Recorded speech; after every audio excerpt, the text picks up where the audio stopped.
I'm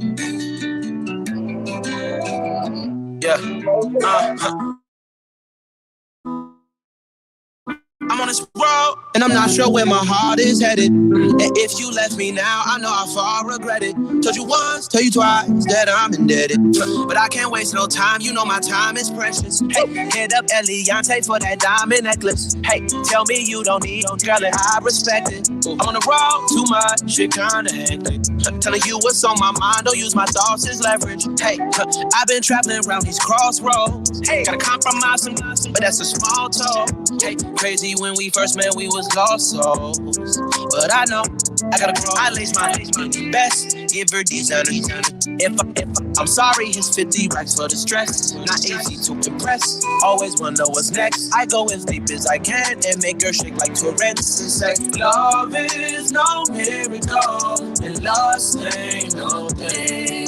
But trust is something you should know. But we both been through pain.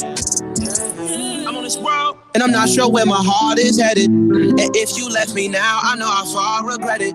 Told you once, tell you twice that I'm indebted. But I can't waste no time, you know my time is precious. I just need love, I need someone to give me more perspective. You on your gun, just hope you call me when you get a second. Yeah, I don't need no lecture, baby, I just need your presence. And I promise I'm gonna stay no matter where we left it. Time and effort, I just need time and effort. Temptations in my past, yeah, all the time I was tested. You wanna go, but just make sure that we stay connected. I know you're solid, so I promise you that I'm invested. Love is so beautiful, lust is just kiss. Trust is something you should know. We both feel the same. I'm on this road, and I'm not sure where my heart is headed. And if you left me now, I know how far I regret it. Told you once, tell you twice that I'm indebted. But I can't waste no time, you know my time is precious. You really the 360, cause you been real with me 360. Street about all drugs, but you made it deep, baby.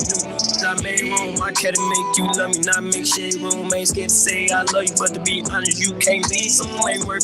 I tried, you tell me I spend my time without my gas. No, we don't spend time. I say I'm a star, but I still do. These gon' be the same ones that's gon' kill for you.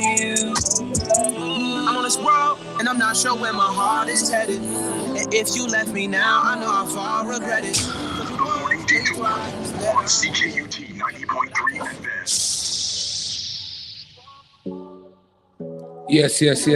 Good morning, Montreal. Good morning, Montreal. It's January 28th, 2022. You are now locked into the number one morning show in the country. This is the Morning Detour. I'm your host, Weezy Moon Chaser, the Montreal Kobe Bryant. They know that I'm nice. They hate that it's me.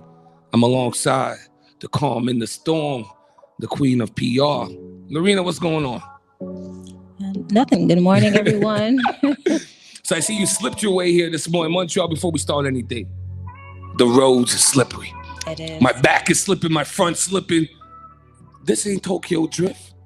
I ain't built this way. Listen, I haven't seen so many cars get into accidents and ditch on the highway, maybe because I'm more on the road. Mm-hmm. But it's crazy. Let's be safe this morning. Yes, please be careful. It's not that cold, though. It's all right. Yesterday was, we don't talk about yesterday in a bit. Montreal, my city, Wednesday, the 26th was the anniversary of Kobe Bryant. It's been 2 years already, Lorena. Man, that helicopter crash with him and 8 others, his daughter Gigi. And still to this day, it's still kind of like, damn, Kobe's really gone, though. Yeah, it's still unbelievable what happened. You know what I mean? I pull back out the traditional Lakers starter coat. Every so often I pull it out, I have the Kobe high school jersey framed up. But it still hurts, man. And it's crazy because, like, the Kobe thing happened, and after we went into the COVID madness. Yep. So it's been like a dark cloud ever since then. But, this morning we're going to celebrate Kobe, Jellybean Bryant. We'll celebrate Gigi. We'll celebrate the 8 others. Right, obviously, people don't talk so much about other people that died as well because they're not celebrities, but there's a point we mentioned them too, the 8 others that died on that flight, man. It was crazy, man. I remember when I got the news, I was doing my project management, so I was at a client's office. Yo, man, the tears just bathed over me. The tears, you know what I mean? And I don't be one of those guys like, I don't like to show emotion. My issue is not, I don't like to show emotion. Mm-hmm. I'm not used to crying. Even the day after Sunday, beautiful funeral for my grandmother. What kills me, they gotta stop putting the TVs at the funeral, showing videos of the person that's dead in the casket. Cause the more I'm watching the thing, the more I'm getting more emotional. Yeah. Sunday I woke up and was like, man, I'll never get the pate no more. I'll never get that good Z. And it really paid over me. I was like, damn, I guess the cancer was coming out. It's really hard. I miss Kobe, man. It's not the same, man. But at least the upside, I think Vanessa Bryant, Kobe's wife, I think her and Nike during talks, because Kobe hadn't renewed the deal with Nike, so it's good to get some Kobe shoes again. So Montreal, my city, we have an amazing show this morning. We have two-time NBA champion. Keep it with the theme, Lorena. We got two-time NBA champion Joel Anthony on the show. He's the new GM of the Montreal Alliance. They're gonna play in the CEBL. And let me tell you, I've interviewed hundreds of people. It's one of my best joints. Okay. Don't hold me. It's one of my best joints. Well, it's a heavyweight, so it's huge, right? I've never seen, I talk about on the show. I've never heard them string five words together before. I played a couple years behind him at Sun U. And great interview, very humble guy, man. Good look for Montreal. And we also have, very interesting resume, our guest here. She was running for candidate for city councilor for Move on Montreal. She's a product of Côte d'Ivoire. I obviously cannot say her name properly. But we'll figure it out today. Rita Ikwan is coming on the show. I think I got, don't hit me with the vowel, then the hard consonant, and then hit me with another vowel again. It's kind of crazy. Well, it's amazing what we have that going on. We also have the gentleman that got his bank account closed out or locked out by RBC. Yep. They're saying racial profiling. They're saying systemic racism. The accounts are still locked till this day. And it's been 2 months. Yeah. His lawyer called me and said, we won't come on the show. I said, hell yeah, where's your money? Come on the show. Let's find your money. Being black is hard. So let's go into it, Lorena. Fresh Face Fridays brought to you by Synergy Medispa. Synergy Medispa, great place to get your facials, your body sculpted, your laser removal, and much more. Your facial peels is beautiful. Follow them on Instagram, synergy.medispa. Book an appointment today. Let's open up here. What's going on? All week, people's been hitting me up. Can we talk about Walmart a little bit? Can we talk about Walmart? Let me scroll down to it real quick. Can we talk about Walmart a little bit? So somebody hit me up earlier this week. Was like, yo, Walmart is going to put, because pharmacies are in some of the Walmarts, right? So Walmart is going to put like this screening thing with glass and plastic. It's kind of like a quarantine. I feel like all this is Auschwitz to me. Yeah. All this is feeling like the Holocaust to me. I don't want to be dramatic this morning, but that's what's kind of feeling to me. So I saw the thing, and then social media comes up and you see the pictures now. Now Walmart is saying nothing to gusso. Yeah, I heard it wasn't true. But how did they create the pictures though? Like, was that all like Magic Read or like Photoshop? Possibly, I don't know. So Walmart Canada shuts down rumors it's displaying unvaxxed customers in plastic cubicles. Another day and another COVID-19 rumor. Walmart Canada shut down claims it was sticking unvaccinated pharmacy customers in plexiglass cubicles after photos of human ate plastic screens began circulating online. Online is a dangerous place. So Quebec began requiring stores within an area of at least 1,500 square meters, such as Walmart and Canadian Tire, to screen customers for their proof of vaccination on January 24th. The only exception are stores that offer grocery and pharmacy services. So confusion and misinformation continued on the first day of the new measure. Social media photos showing plexiglass barriers inside Walmart led to some, including the Conservative Party of Quebec, to claim that the store was using them as a waiting area for unvaccinated pharmacy customers. This thing has gone too far. Well, it went far a long time ago. Yeah. I don't know. It's really confusing, especially because it was really heavily announced, Walmart, Costco, Canadian Tire, but then there's other stores that are also included in that as well that wasn't talked about. So it's really confusing for people who are trying to go out shopping, whether they should go to those stores, order online, I'm done with smaller stores. I'm done with SAQ. I'm telling you right now. Try a thing. Brandon Lala, follow him on IG. We'll give you everything you need. Black-owned business. Try a thing.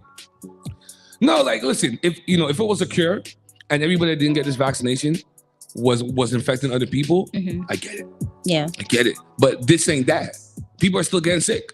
Everywhere turns somebody's sick. Well, we just heard someone who's isolating right now, who's, up to date on all their vaccinations. Yeah. So how frustrating is that, right? You know what I mean? I'm due to get my booster next week. I'm just like, okay, what a point. Give me your saline. Give me your saline clear water, so whatever at this point. It's crazy. And then the flip side of that, we both have friends. We both know people that are a little bit more spiritually inclined. They feel they're a little bit more work, and that's fine. It's a personal journey. And, and they feel those that are vaccinated, they've lost their essence. They lost their soul. The energy's not the same. Let me tell you, man, my energy has not shifted. I think it's all mental. My energy has not shifted. I don't feel less of my essence. I think I'm even better than before. Before. But you know, if I go, I'm gonna go. My mom got vaccinated. If I go, I'll go with my mom. I'm good with that. I'm good with that. Because I rather enjoy the little time that whatever so say we have left, making a little money, enjoy myself, opposed to being poor, unvaccinated, and ostracized in society. This makes no sense to me. No, but you know. But I think a revolution's on hand because like now we're gone too far. Now we stopping people from going to Walmart and stuff. Now we've gone too far. Oh man, yeah. Let me give a shout out. You know, I can't say it's a sister show. Let me give a shout out to all the morning shows. Listening to the Empowerment Hour yesterday while I was on the road. Very good content there, man. Very good content. There's a very good community program right there. Well, shout out to them. Shout out to them. And all the other morning shows. All the other shows is great. You know what I mean? I'm doing a special on February 8th. I'm gonna do the Wheezy Rush Hour. I'm doing 3 to 5 on February 8th, and that's gonna be the lead into our Valentine's Day special on the 11th. I gotta talk about it. I don't know if I gotta switch the beat, Lorena. I don't know if I gotta switch the beat. So I was talking to Love Vera the other day, and you know, I told him, I said, you know, low-key, I got a beef with you guys because you know I had bought so much Love Vera for my ex, and I'll never see it. You know, obviously we're not together anymore, so I'll never see it, and it kind of burns me in my soul because I want, you know, I see the pictures online, and then you get it for your parents, like, yo, I'm gonna get the baby on, it's gonna look nice, right?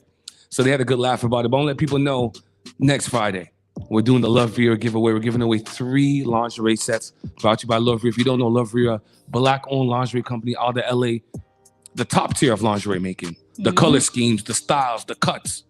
And it's inclusive, the sizes too. So don't feel like the sizes are not going to fit. They are going to fit you. Definitely support them. I love everything that they're doing. So big, small, thin, everything. But you know, I actually prefer some of the content with the bigger girls. You know, listen, you know me, I don't discriminate. I love me some meat. I'm half Haitian. I love it all. So Love Vera, we're giving away 3 lingerie sets. This is how we're going to do it. We're going to play either Name That Song or I'm going to have a riddle. So when you call in at 820, the number is 514-448-4012. We'll put up the promo up there. We did, you know, shout out to Doc from Free Agents Media. Did the promo for us for Love Vera.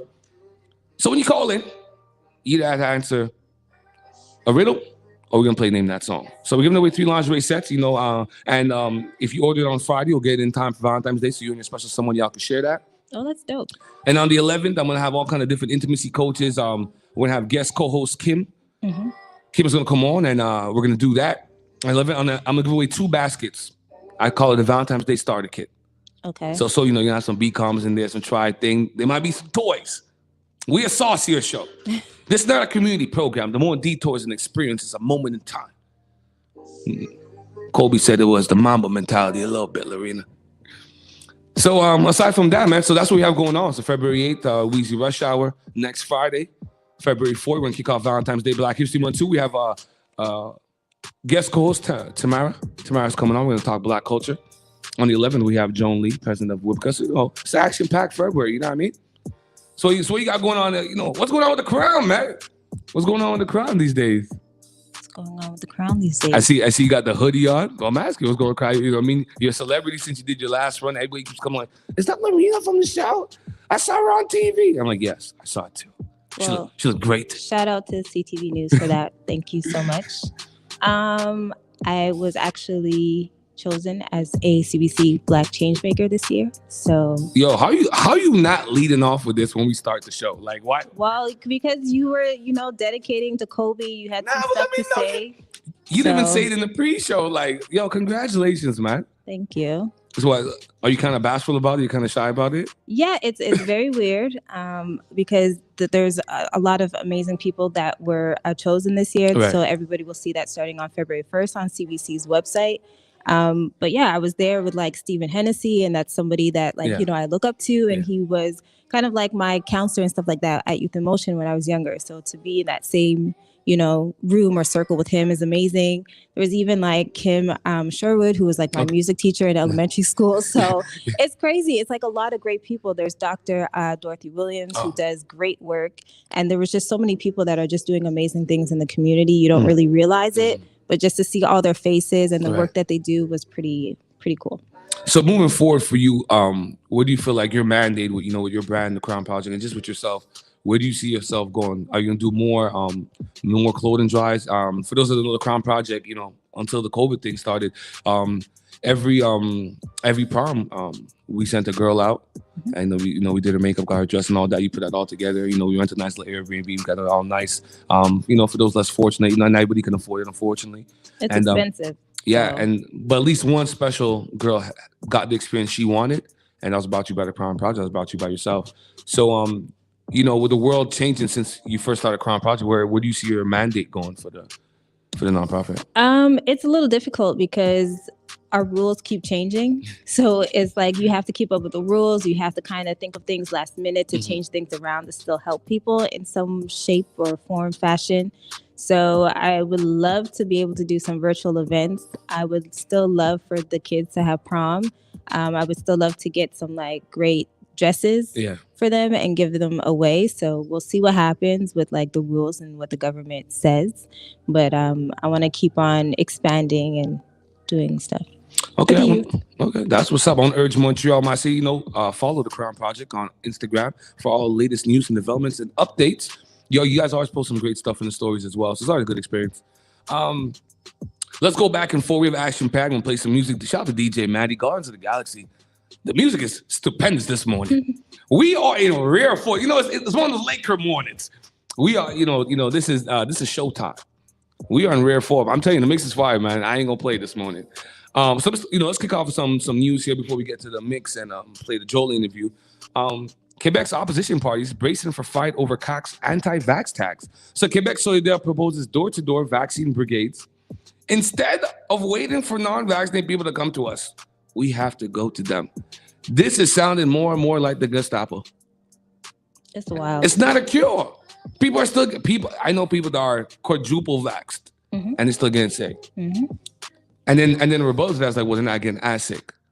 So I don't know where most of us kind of lie in that kind of argument there within itself. But I think a lot of us will agree that these vaccine mandates have gone too far. They have gone too far. I feel like we said in the beginning, it should be a choice. You should have the choice to get it if you want to. You should have the choice to not get it if you do not want to get it. The most important thing is that we take care of our health. And it's also hard for us too, because we're not able to go to the gym to exercise. It's cold outside.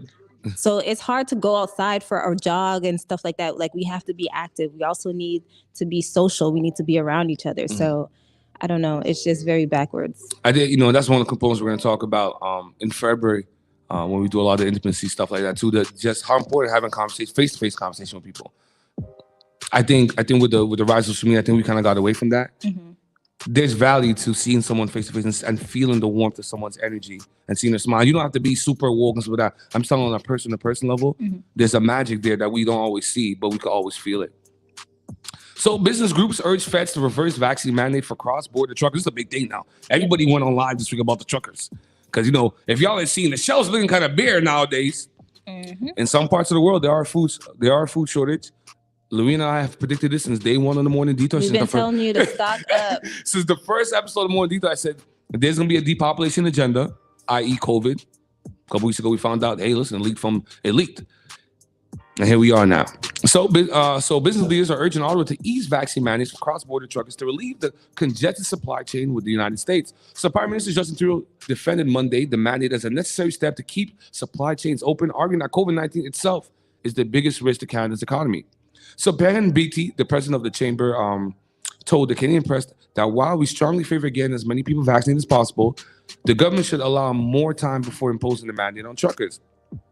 She goes on to say, until now, governments have considered truckers to be providing an essential service, which has kept supply chains functioning even during the most serious waves of the pandemic. Beatty said in a written response to questions. But Beatty said the government hasn't produced statistics that show that truckers are a major source of COVID-19 infections in Canada. And see, this is what a lot of people have a problem with our government in Canada, and especially in Quebec. They do not substantiate their claims. It's like nobody went to college or university.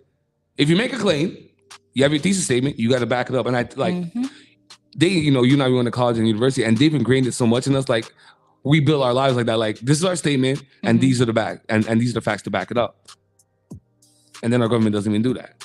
No, because I feel like they're just taking us for idiots.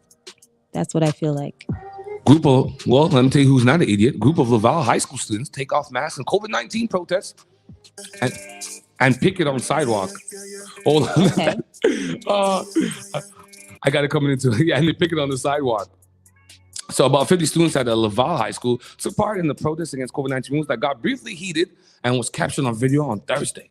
The students at Laval Senior Academy were upset about the requirements to wear masks and that they were only allowed to eat in their school's cafeteria, said Sir Wilfred Lawyer School Board spokesperson Maxine Jolin. Good for them. Yeah. Yo, God, maybe the N95 is a little bit different, but God bless people that work with masks all day because I can't. Like, it's crazy. No, it's hard. It's really hard. So real quick, if I shift to you on entertainment and culture news, Quebec invests more than $1 billion in mental health, including $361 million in new money. Wow. When they say new money, help me understand a little bit. When you say new money, what does that mean? Where's that coming from? I'm trying to understand new money a little bit. So Quebec is opening the floodgates. Just reading that made me nervous. What floodgates? For years now, the nurses, the teachers asking for more money.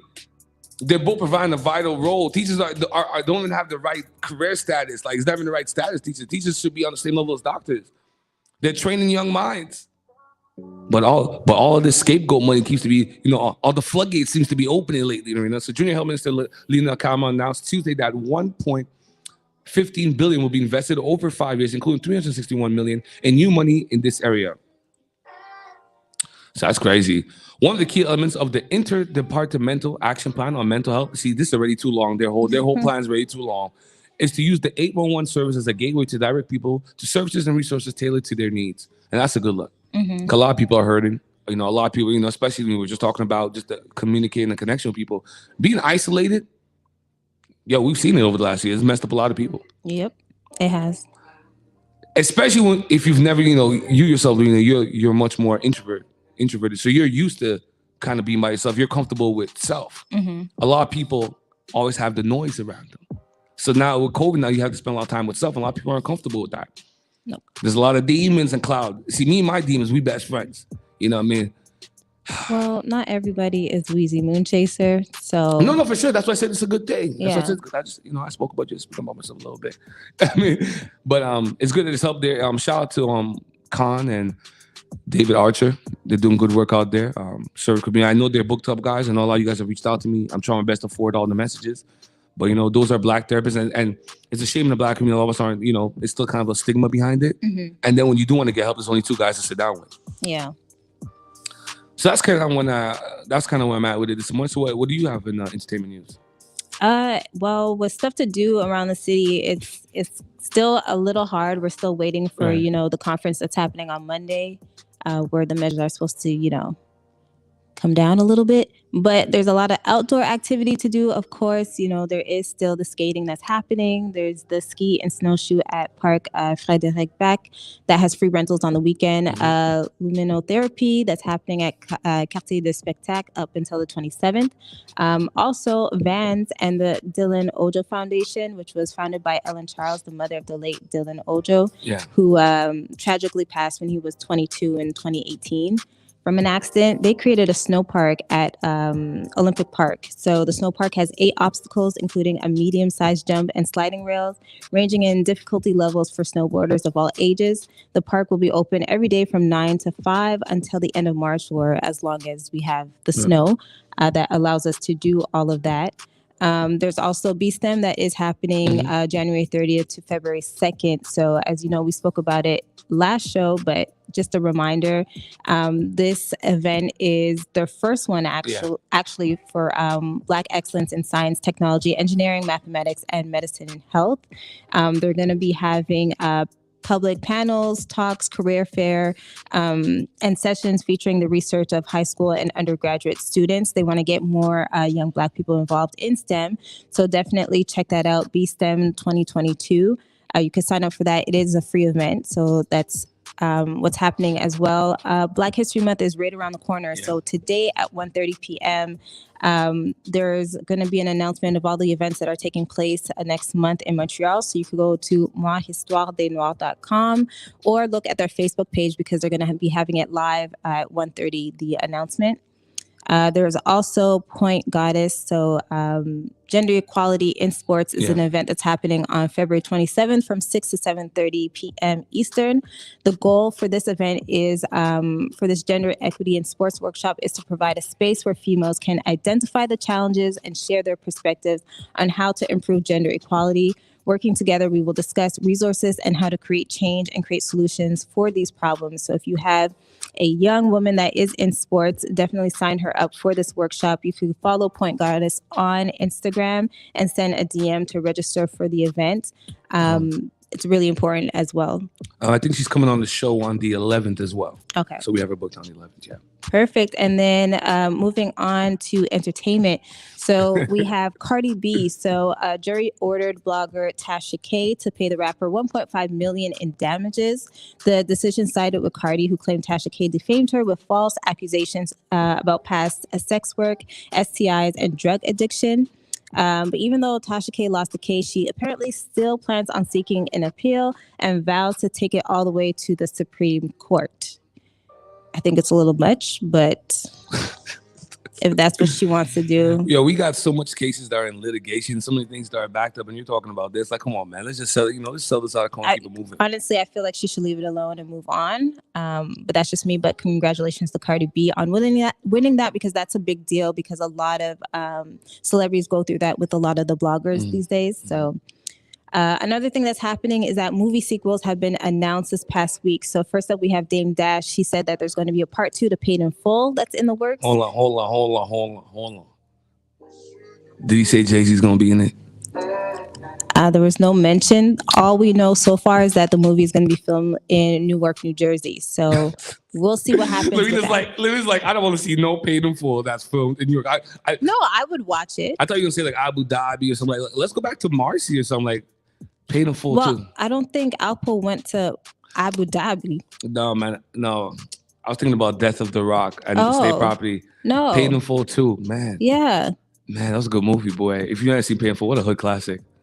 So that's in the works. So that's exciting. And then also too, it was announced that all 4 actors, which is Jada Pinkett Smith, Regina Hall, Queen Latifah, and Tiffany Haddish, they have signed on to do Girls Trip Part 2. So Will Packer announced that recently. So they're just trying to figure out the location and everything that's going to happen. So I'm assuming, I guess there won't be another Essence Fest Girls Trip, but it's going to be, interesting to see how that plays out. I love to see like you and your girlfriends. I know you guys just hook up and y'all kick it.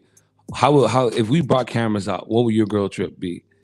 Like, are you guys the one like getting crazy at the club, like really letting your hair down, getting loose?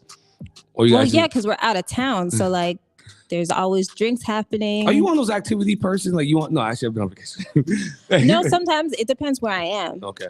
It depends where I am. Like I always travel with a purpose. So it really depends. But I mean, it depends where I am. Like Essence Fest, like I had to make sure I eat. I wanted to see certain things. Went out. That's really dope. You went there. What's the energy like when you're around so much like there's been around so much Black people that's just doing positive things that's just really about the culture. Like, yo, we love being Black and this is who we are. It's just a good time all around. Like everybody, for the most part, like everybody's super friendly. It's just like the energy is just there. So it's like Black excellence. You saw Future? No, I didn't see Future. I got a confirmation though. Shout out to all my Haitian cousins. I met cousins that I never met before. Mm-hmm. So we're real quick segue. So we're having dinner after the funeral on Saturday. And Future came up, and they're like, "Yeah, Future is Haitian." Yeah, he is. Okay, so no, I never got confirmation of that. Like, we are throwing a joke up there. No, he is. Oh yeah, he's so Haitian. Okay, yeah, okay, I got it. But if I could suggest, if Essence Festival does come back in person, definitely make it a girls trip and make sure you choose the right girls to go with because that could also be a mess too. It's a mess, period. But moving on, Gucci Mane in his latest song is saying that he's being haunted. So he released a new song called Rumors, and he shares that he thinks Jeezy's deceased friend is haunting his home. So as we all know, the rappers have multiple issues throughout the year, especially with Gucci Mane allegedly fatally shooting Jeezy's friend Pookie Lock in 2005. So in the song, he raps, DA dropped my murder, didn't have evidence to prove it. I think my house is haunted. Yeah, by who? The ghost of Pookie. But then he like makes a jab at Jeezy, saying he ain't killed nobody, but keeps rapping about the shooting. Still ain't got revenge yet, but keep making up excuses. Cuz done drank so much lean that his gut got big as Gucci's. Quit while he's ahead and don't go out like Whitney Houston. So Jeezy has not responded yet, but he did just have a baby, so he is occupied with that. So we'll see what happens. But I was hoping that this whole beef was like no, it's not done icy with. enough. No, it's not icy enough. The beat's never done. I was hoping it was done. And then in new music, we have a single by Element that just came out today, DMFU. Sammy has a single called P-Talk.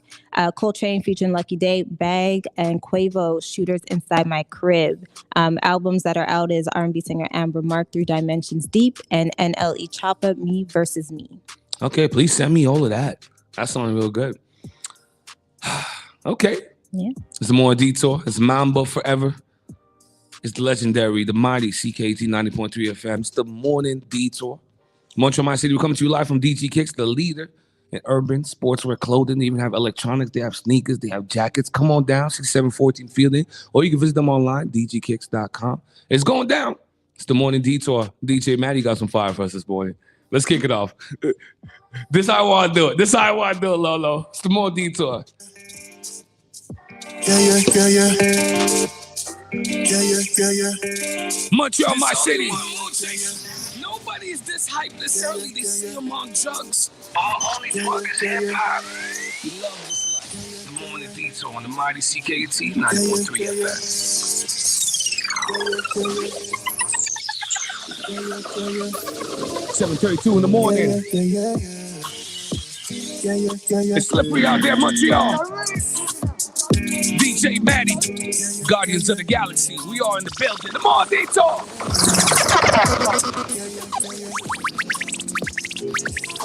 I know that you're hurting, baby. It's a good thing, pay no lies. I know I can make it better if you would give me a chance. Come here, love, pretty buttercup. Come on, let me kiss and go down. This world I make you outside tough, but on the inside you sweet like sour sapona. Baby, you know I got your back. Baby, you know I'll always be here.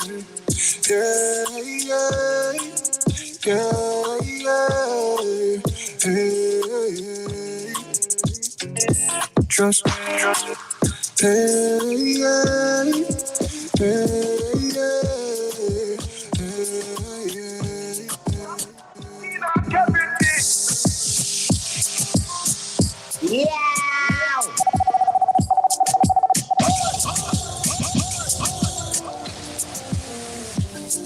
I've been waiting all day for you, babe. Come sit and talk to me. And tell me how we're gonna be together always. Hope you know that when it's late at night, I hold on to my pillow tight. You think of how you promised me for it. I never thought that anyone could make me feel this way. Now that you're here, boy, all I want is just a chance to say, get out right now. It's the end of you and me. It's too late. I can't wait for you to be gone. 'Cause I know about her. And I wonder why all the lies you said that you would treat me right, but you was just a waste of time.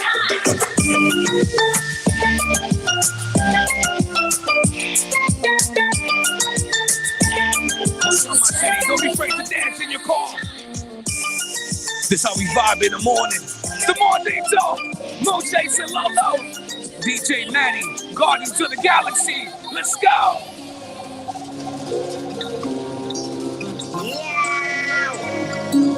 Security!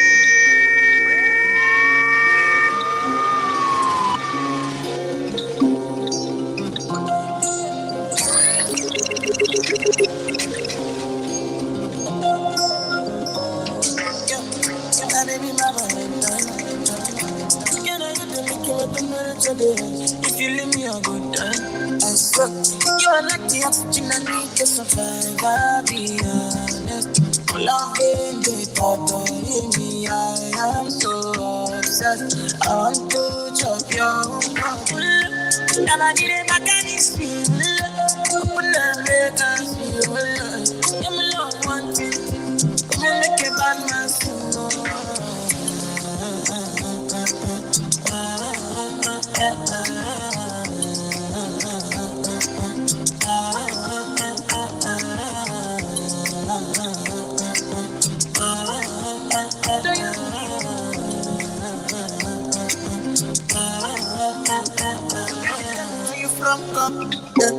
But then I fall come every silly card. I got the finish without you, I could feel lose my mind. Without you, I could feel fall and die. Without you, I could give up my life. Without you, never did my daddy's open up, make us feel. Give me love one thing. Make a bad man sing.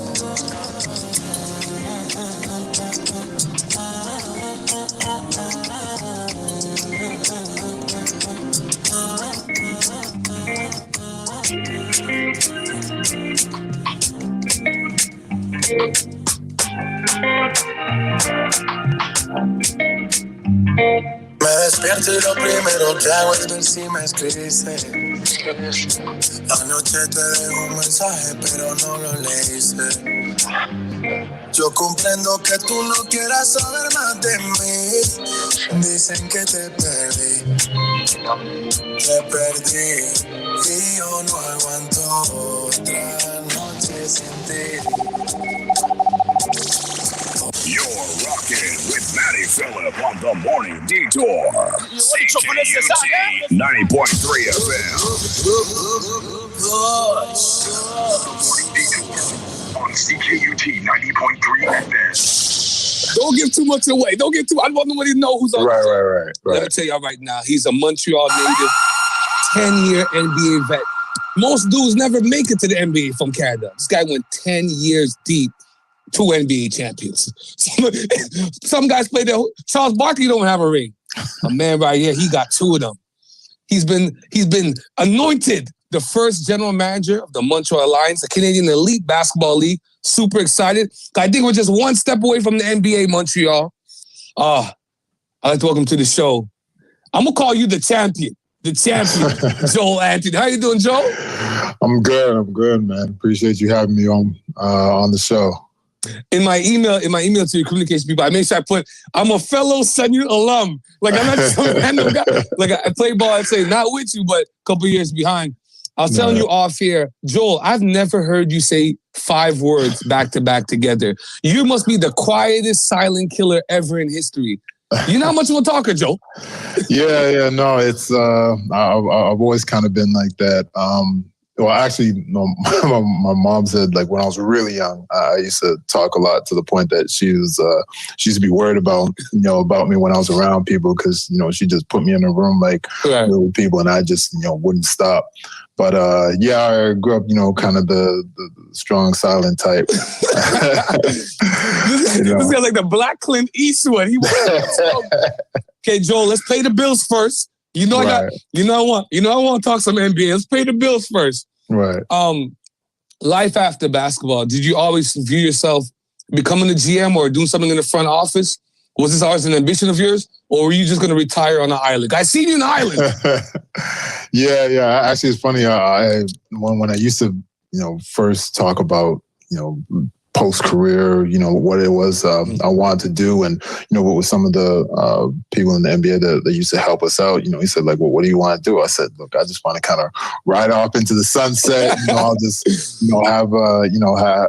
be able to, stay someplace warm and just relax. And, as I got older and, obviously, there's more that I wanted. And as I started to get closer to retirement, like, I thought, look, I would take a year off. I wanted to take a year off and not really do much. And then, from there, see what it was, that might be available. And so once I was done, and I was pretty sure I wasn't going to play again, and I just ended up staying around ball a little bit. So I was helping out with the the Raptors 905, and I saw myself wanting to do some stuff on the player development side, and I liked working with the young guys, and so I got involved in the coaching program, which I seen that.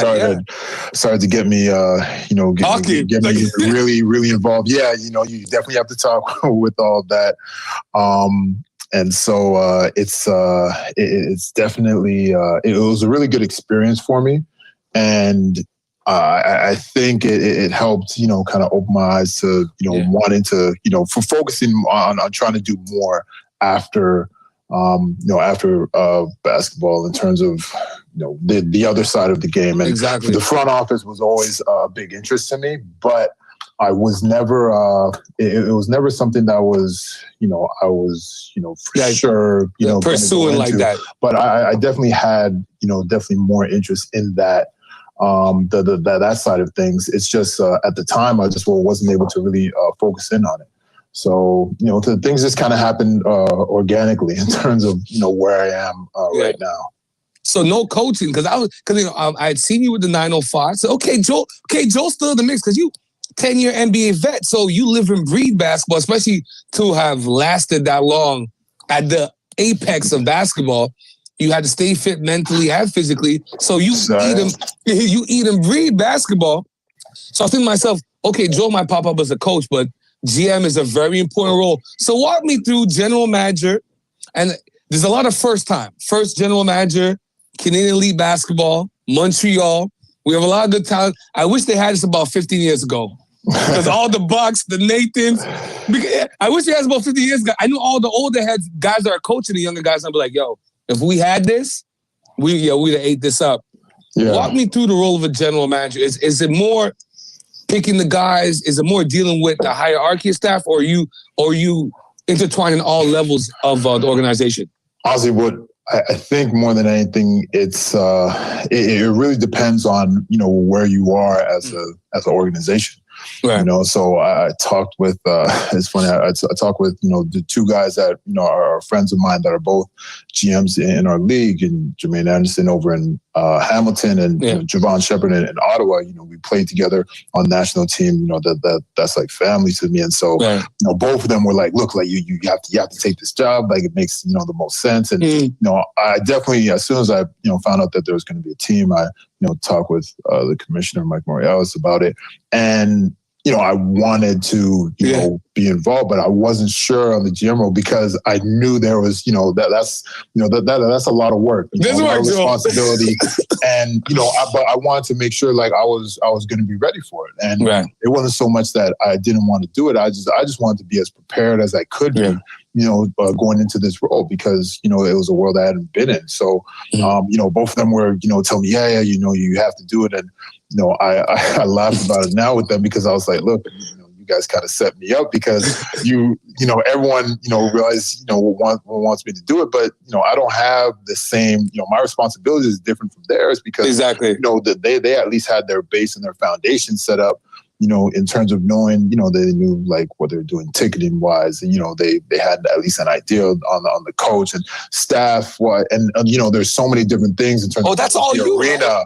Right? And so it's not all me, but these are all things that have to be done and have to be taken into consideration. So, for me now, it's really so much of, really everything. I'm trying to obviously focus on the most important thing, was the basketball side of things. The team. So, right now it's really in terms of, hiring a coach, finding, identifying talent, and, start going through the recruiting process in terms of finding free agents, and then identifying some of the other players, the university players that would be able to play as well. Yeah. And so, that's one of, like the biggest things, but, I still have to, like help go through like all the scouting with the coaching side. I have to, be able to pick the assistants and going through the interview process. But there's and if you're just focusing on that, still, that's a lot, but it's still fine. But there's still so much more in terms of, trying to help with sponsorship, trying to figure out what we're doing, on the medical side. I have to, find an athletic therapist and strength coach and, all the interviews that go into it. So there's a lot, and, I could just go down the list. So, I think a lot of it, depends on the situation you're going into. Yeah. And for us, where we're really starting at the bottom as an expansion team, but, this is actually what, really makes it enjoyable for me, because I'm really helping to build this from the ground up. Yeah. I'm really helping to build this from the ground up. And so this is going to be, a situation where, like we could really leave, a really good imprint as long as it's done right. Listen, how important was it? This next question is kind of twofold. How important was it for you to come back home and give back in whichever way you wanted? Community in Montreal. Extremely important. Extremely important. The fact that I'd be able to have a role like this that was going to have, a huge impact on the community, on like our community here in Montreal, the basketball community. It's obviously throughout my years growing up, being really involved in the Black community in Montreal as well. It's just the opportunity to be able to touch so many different areas of the city, and to really get a bunch of people involved in so many different ways, and having I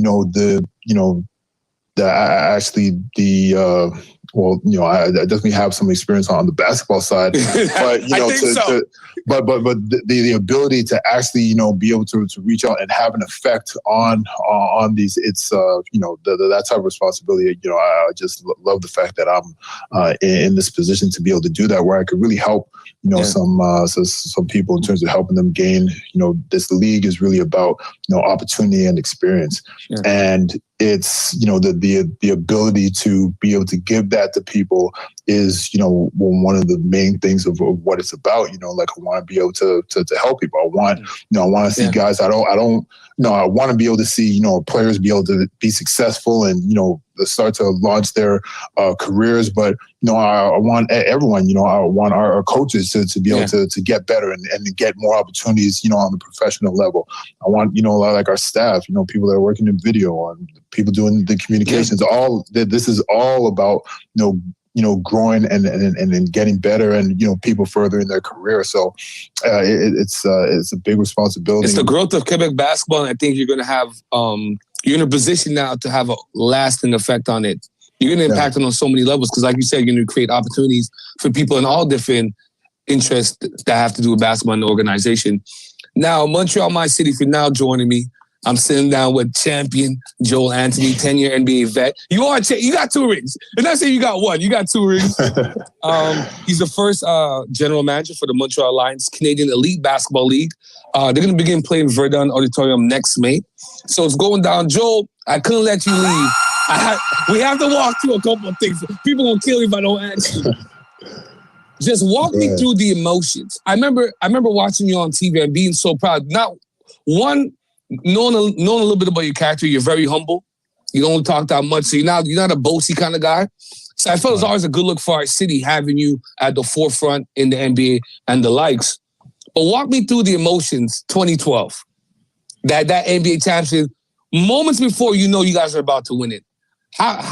What are some of the feelings you're feeling that? Because that's a moment only few in life will ever experience. Right. It really starts once the game is in hand, that's when it really starts, where you're like, you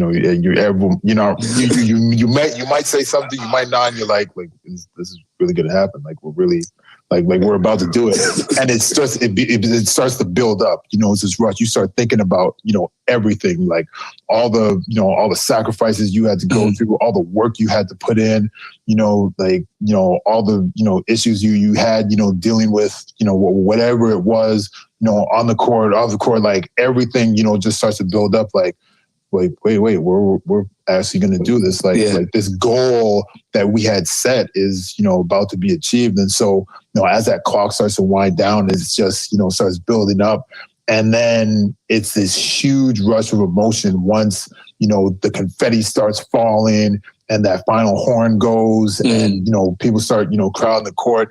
It's so, there's this amazing, crazy rush of emotion that, goes on. It's like, at the time I don't know, it might last for, at its height, like probably, goes up for probably an hour, like as we are going through everything, then it turns down a bit. And then once everyone's in the locker room, it, goes back up again, the champagne's going and now we're, like really, cause like then it's just us, like it's kind of everyone, when you first win, like everyone's around, your family's able to come down and, you have to deal with the media and then do all that stuff. And so it's, you're dealing with all that, but then when you're in the locker room, that's when it's, you're around like just everyone that was in those battles with you, your brothers. And it's really, like another set, of emotion right there.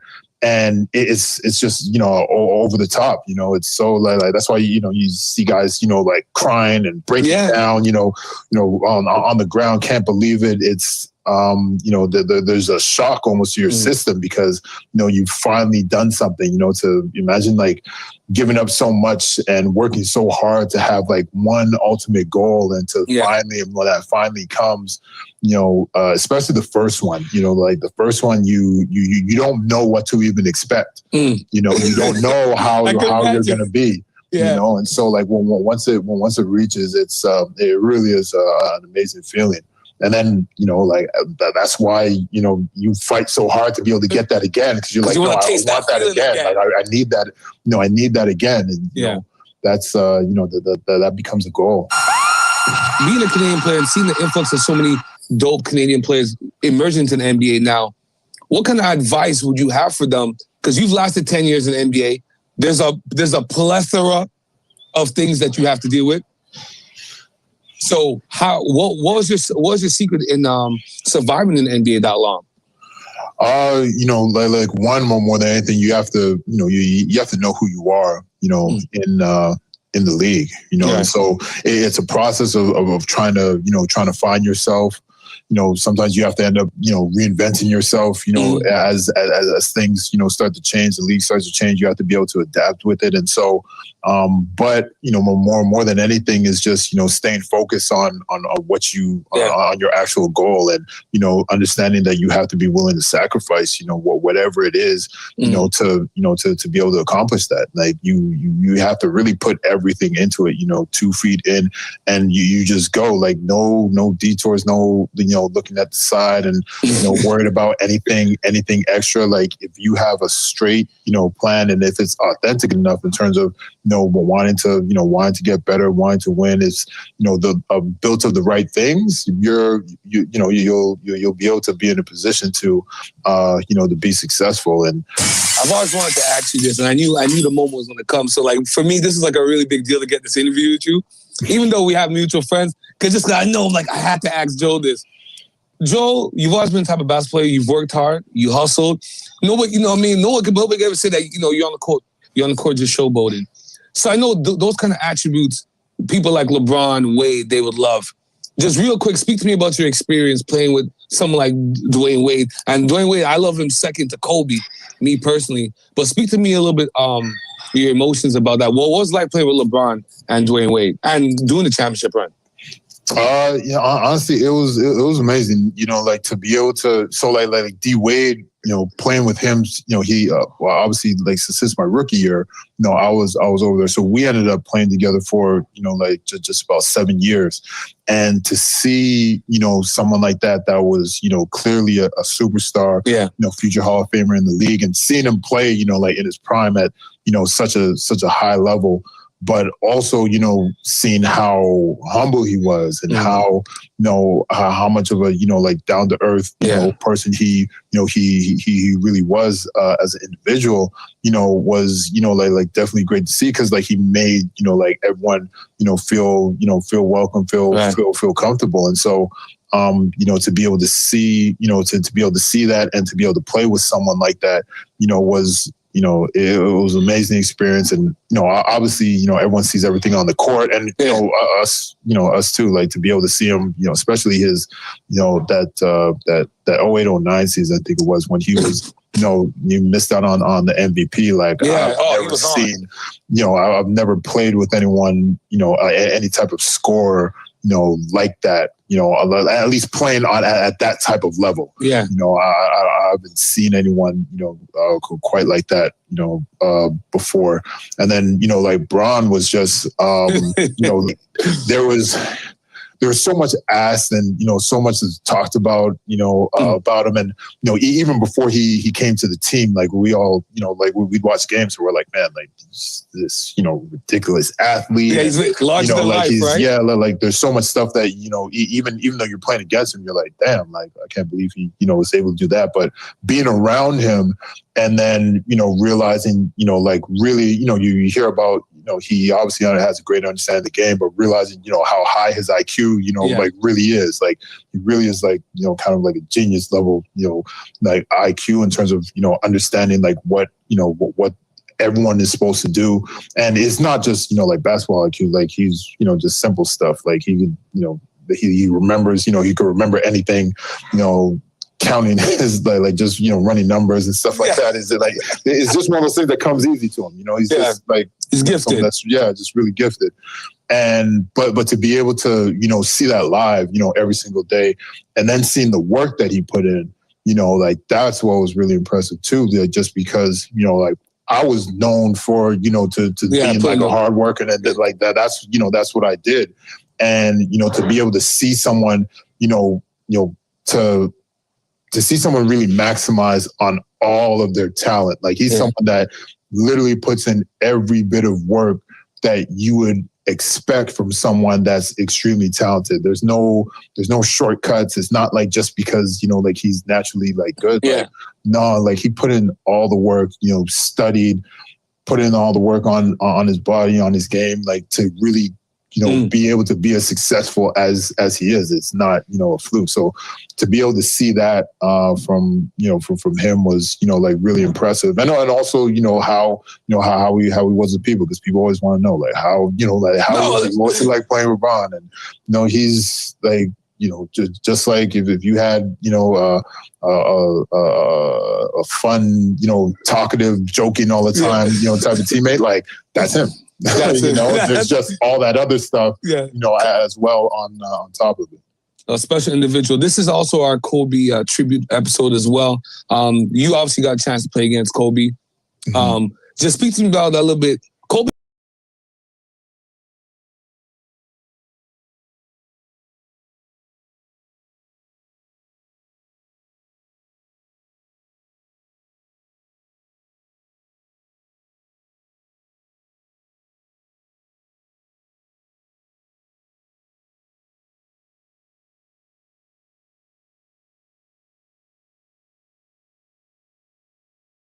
Probably like, it was probably like it was around 08 or 09. And so D-Wade's playing in the All-Star game with Kobe. Yeah. You know, takes a little bit of a, you know, aggressive swing or whatever. You know, it's not intentional or anything. It's an All-Star game. Yeah. Breaks Kobe's nose. Yeah. So so after the break, we were in LA, and I think I don't know if it was like the first game after the break. Like it was pretty recently, like after the All-Star break, we go over there, and this is, this is D-Wade. Like, you know, there's nothing like holding him back, no injuries. Like he's healthy, he's, you know, averaging like just about 30, defending everyone, you know, highlight, playing both sides, like clearly like MVP, like candidate, like, you know, it was crazy he wasn't able to get it, but goes against Kobe, and the focus that man had, where you knew it was like the personally, like in general, like their relationship, you know, great. Yeah. But it was personal, like right there on the court. And he went, you know, he was going at him from jump, and there was nothing, you know, that really could be done. Like come down, back in, turn, shot face, turn, come down. So I said, bucket. And it was just like nonstop. And, I'm trying to run in, trying to help defense. I'm thinking, okay, like I might be able to, get a block. He's changing his shot. Yeah. It was just, just as like offensive onslaught. And he was just going at him. I've never seen anyone, be able to, like do that, really, really obviously, like people are able to score and, it's either, he'll either, like definitely be able to lock someone down or like, even if, someone's able to get by, I'm always going there, like to help. And, to see someone like just like run off like all those like buckets right away, like, like you could tell he like took it personally. And that's, like who he was. Like when he's like, when he got, that motivation to like really be focused and like he, like he was just unstoppable, like offensively. And, this is against like, you have like, we're a good defensive team. We're very good defensive players. Like we're both like as a team, very good. We were top 5 in the league, I think, at that point, and defensively, and or like at least top 10. And then, individually, we have like the athletes that were, really good defensively. And, stoppers, and it just goes to show, like, you really just, you're just trying to contain, someone like that. Someone that is, as talented as that offensively. No, there isn't anything you do. You just have to live with, like making them take those shots. You gotta live with the onslaught. Yeah, a little bit. Man, listen, Joel, you've lived a beautiful life. You have much more to come, but thus far it's been great. What advice, if you give one key advice to anybody trying to achieve anything in life, what would you give them? You're an NBA champion, 10-year veteran. You've created relationships with people that most people never meet in life. You've seen things. You've played against Kobe. To me, that makes you the dopest guy in the world. Like that's super cool to me. I'm a Kobe guy. Yeah. What mantra carries you through that you've always told you? It's probably something your mom told you because she's good people's. But what's carried you all this way on your journey of success? I think, and it's something that's, it's been said so much now, like, you have guys like Joel Embiid that say it all the time in terms of trusting the process. Yeah. But like that was something that even before like he was in the league, like we always said like in Miami, and that was something that I always stuck with in terms of just believing in what it's not just so much like believing in yourself, but believing in the path that you're going down. Like you can't really second guess it, and that, really everything is going to be all right. And you like, as long as you stay on that path, that you'll be fine. And it's, like there's times like, when my mom, like just like growing up, like if things weren't, everything wasn't all the way perfect, like at home, she'd be like, look, like everything's, going to be okay. Everything's going to, she'd always remind me, everything was going to be okay. And so, and as long as you focus on what you're supposed to do and do, what you're supposed to do, like, things, you'd always find a way to make things work out. And so that was one of the things that helped me, I think, the most, especially, there's times like throughout, early throughout my career, like I wasn't playing and, and people would always, always wonder, well, how are you able to, like come into the game after like not playing for so long, where most people would be mentally gone, and like you're able to like give that energy, like right away. And, for me, it was just like, look, I knew, I knew the process I was on. I trusted, in terms of what I was doing. I continued to put the work. So like I wasn't cheating myself or anyone else. And, I just believed that it was, it was going to come. And so well, once I had, an opportunity to do something, I was able to, not have anything else coming into my mind in terms of second guessing, what I was doing. Like you can't second guess, and that's why I say to trust the process, because you can't second guess your decisions, like if you start second guess yourself and you're thinking about too much about these things, like that's when it's really going to affect you. And it's hard to do. It's extremely hard to do, and so sometimes it will be, harder days. Sometimes you'll have some easier days, but to really maintain that course is really the biggest thing. You almost have to, just have those blinders on where you're locked in and focused on moving forward. Let me tell you something. The whole city's focused on this Montreal Alliance team, Canadian Elite Basketball League. I've been talking with the first GM of the team, Mr. Joel Anthony. Joel, Listen, man, I appreciate you taking time out of your busy schedule. You know, we went like 30 on this. This is great, man. Thank you for the story. Going down memory lane. I see the jerseys in the back. It's been an honor to know you, and I'm excited for things to come, for the growth of Quebec basketball, the growth of the Montreal Alliance, and to see what we can do with basketball. We have amazing talent in the city. It's not just Toronto. It's not just Halifax. We got some great talent here in Montreal, here in Quebec, and I'm happy that you're a part of the journey. Yeah, no, thanks for having me on the show. And yeah, you know, it's definitely an exciting time. You know, I've been, hearing a lot of the responses from people, the excitement and everything that, you know, people are having. It's been great. And I've actually been surprised at how overwhelming it seems to be right now in terms of, you know, the excitement that people have. But, you know, it's definitely a great time for basketball in our city. And I'm just, you know, like I said, you know, extremely happy to be able to be a part of that, and, you know, to be able to have an effect on, you know, how things go. But listen, stay in touch. Don't be a stranger.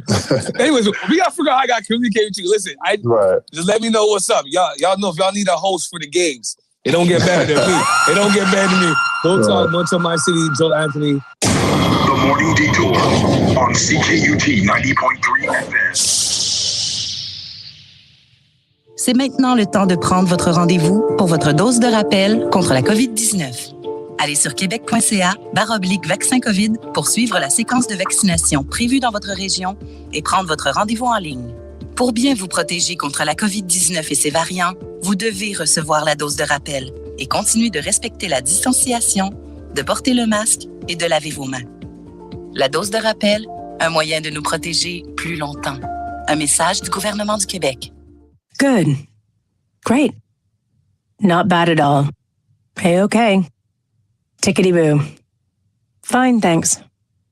All good. It's going gangbusters. Just great. When people ask us how we're doing, we often say fine, even if it's not always the case. If you aren't fine, say something. To get help, call InfoSocial 811, because talking is the first step towards getting better. A message from the gouvernement du Québec.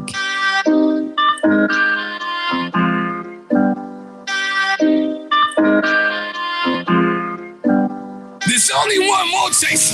Nobody's this hyped this early. They say I'm on drugs. But my only drug is hip-hop. Love this life. The Morning Detour on the mighty CKUT 90.3 FM. 8:07 in the morning. It's the Mambo Forever. It's the Kobe episode. Guardians of the Galaxy, DJ Manny on the ones and twos. This is the number one morning show in the country. It's the Morning Detour. More chasing. Louis and XO, you know how we do things.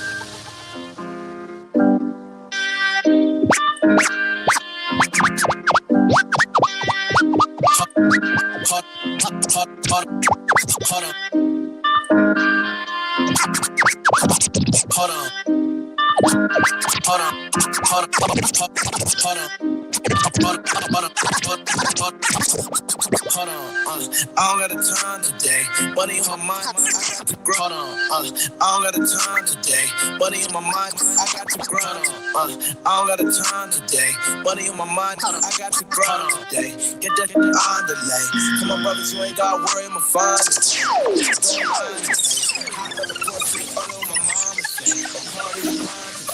Sun gon' shine, the sun gon' shine today. I remember them cold nights. 9th grade chief keep first dropped down. Like what the time had to go by. Eat free lunch and squeeze the roll dice. I remember I ain't have it.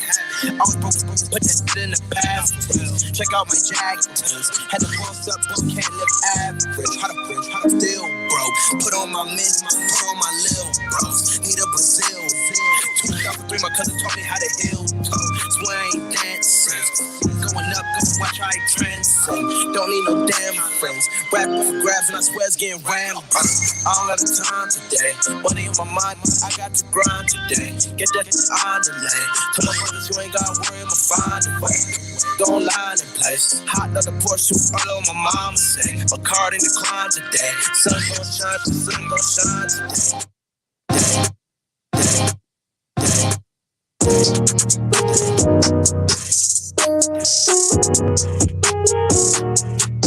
Yo, Maddie, you're crazy for this one. The drama this morning. Lorena, you leaving? nigga. Are you touching the mic? Listen, somebody better get this guy his money, man. You know, I couldn't sleep last night, Lorena. I couldn't sleep. I read the article for 2. You know, it's back when we worked so hard for our money to have it locked out. God damn. Listen. I like my red bone, fat, jello, light skin, yellow, iced out, hello. I'm the king of New York, mellow. Black hair by the Regis and pillow. Ask around, know me. I'm a year boy, you know me. I like my red bone, fat, jello, light skin, yellow, iced out, hello. I'm the king of New York, mellow. Black hair by the Regis and pillow. Ask around, know me. I'm a year boy, you know me. I've been so gone. I like red bones, my type, light skin, black, yellow. But be switching sides nowadays on the regular. I never respected it. Money over. I know that's everything. Money over. I know that's not. Rockin' BDS, my Elliot wedding bands. I won't never ever give it no wedding ring. 45 on my hip, I ain't fighting. I'm chewing on that like a vitamin. Pockets be on E. Something they already know, but I'm dropping the T. They making up rumors and lies. Okay, I'm sick and I'm tired. I'm out of fatigue. None of my be mine. They could have been one of yours, but they out of your league. I'ma just call her Fatima. Now that ain't really her name, but she for the team. I get flies up like I loaded up. All this money you talking ain't good. I'm the king of New York and on God. If Pop was alive, it would have been 2 words. Red bone, fat, jello, light skin, yellow, iced out, hello. I'm the king of New York, mellow. Black hair by the Regis and pillow. Ask around, know me. I'm a year boy, you know me.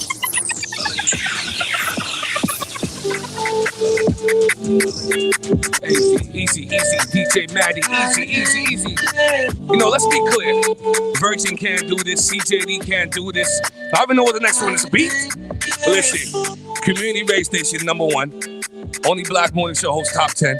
You gotta do something about me, man. I'm like the black Howard Stern. You gotta stop comparing me to Charlamagne the God, though. I'm a little bit better looking than Charlamagne. My P.O. is right. CG Man Spot, we in the building.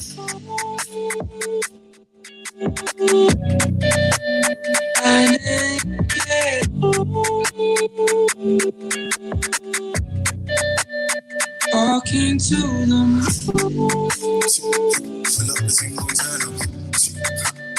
Walking to them.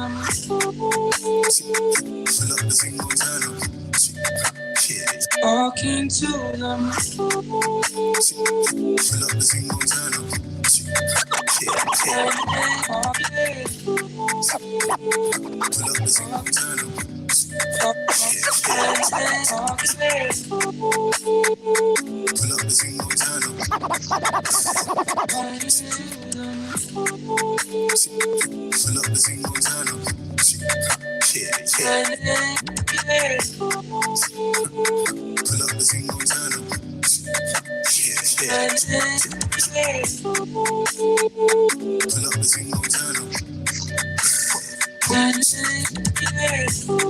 Doing, we often say fine, even if it's not all. Sur québec.ca.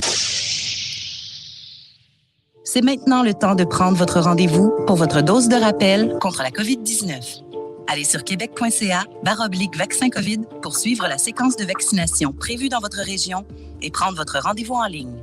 Pour bien vous protéger contre la COVID-19 et ses variants, vous devez recevoir la dose de rappel et continuer de respecter la distanciation, de porter le masque et de laver vos mains. La dose de rappel, un moyen de nous protéger plus longtemps. Un message du gouvernement du Québec.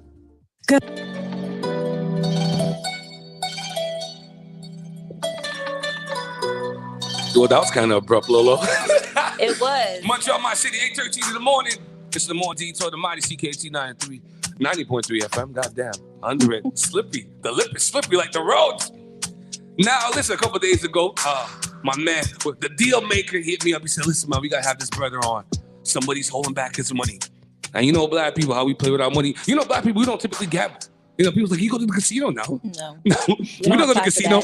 What player won 2 lotto? You know, 64 million, 120. I played a little bit. Anything crazy. Black people don't like to play with our money. It's hard for us to get jobs. It's hard for us to keep jobs. It's hard for us to keep our money. And then we get taxed more. We get pulled over more. So we have more tickets, more interactions. But, you know, that's either here or there. I couldn't sleep last night in Montreal. Quebec man's bank fund still locked out after 2 months. Not 2 days. Not 24 hours. 2 months. What if the man need his money, man? And then I read deeper into the story, man. You know, his mom is involved, got money from the house over that. There's no further investigation by the RBC. Nobody wanted to inquire more. They saw the name, William McMillian. They said, nah, that brother, he's moving too much funds through the accounts. And now this is not the first time I've heard this happen. And I was going to move to Pancourt too. Let me load up. I even turned on their mics. We are in front of the show, Svetlana. Svetlana, man, you're deep in the community. You can't say Montreal Black community working hard without mentioning Svetlana. It's good to meet you in person. Same here. Nice to see you in person. Yeah, hold on. Let me tune you a little more. Come closer to the mic. I'm gonna come closer to the mic. Yeah, I got a lot to say. Don't worry about it. I did the intro. I ain't gonna hold you. I'm done. William McMillian. I feel sad for you, man. Yeah. But you must be good because you ain't heard it. Because they didn't freeze all your money. No. Well, so give me the story. I'll let you guys go. Montreal, my city, black man, 2 months. Some of his funds is locked out. RBC, that's why you listen. We can't mess with RBC. RBC got the answer to this. Mm-hmm. Give me the story. Let me hear the melee. It started back in December when the sale of the house went through, which was December 7th. So I was like, all right. I have to wait for a wire transfer, not even checks. Because even RBC, any institution that you go to, they're like, yeah, if it's a little fraudulent or something, we're going to have to do a little back check. And that's what checks. But this is a wire transfer. So the wire transfer went through on the 8th, which is the day afterwards. So I'm like, cool. Let me go to the bank tomorrow and start paying off some bills because they were piling up. Like everyone calling me up in a jar. Hydro-Quebec, they're like, yo, where's my money? So for those who don't know, you receive a substantial amount of funds from the sale of your mom's house. Exactly. That's all. Sounds legitimate to me. Yeah, it's normal. Okay. So walked into the bank, started going with the small bills because I knew that as soon as I get to the bigger bills, there's going to be questions. Yeah. So I'm here. Yeah. Not a problem. Here. Not a problem. Here. Not a problem. Get to the bigger bill. Let me call my branch manager. Branch manager comes over, doesn't ask me any pertinent questions as far as, where the money came from. It's just, I'm going to have to send this higher ups. When you get that block, we all know when we've been racially profiled, it's that racial profile brick wall that you're like, boom. Yep. And you hit it. That's exactly what happened. He called me on the phone and I said, put me on so I can hear what she's saying. Hold on. But see, okay. Let's pause it right here.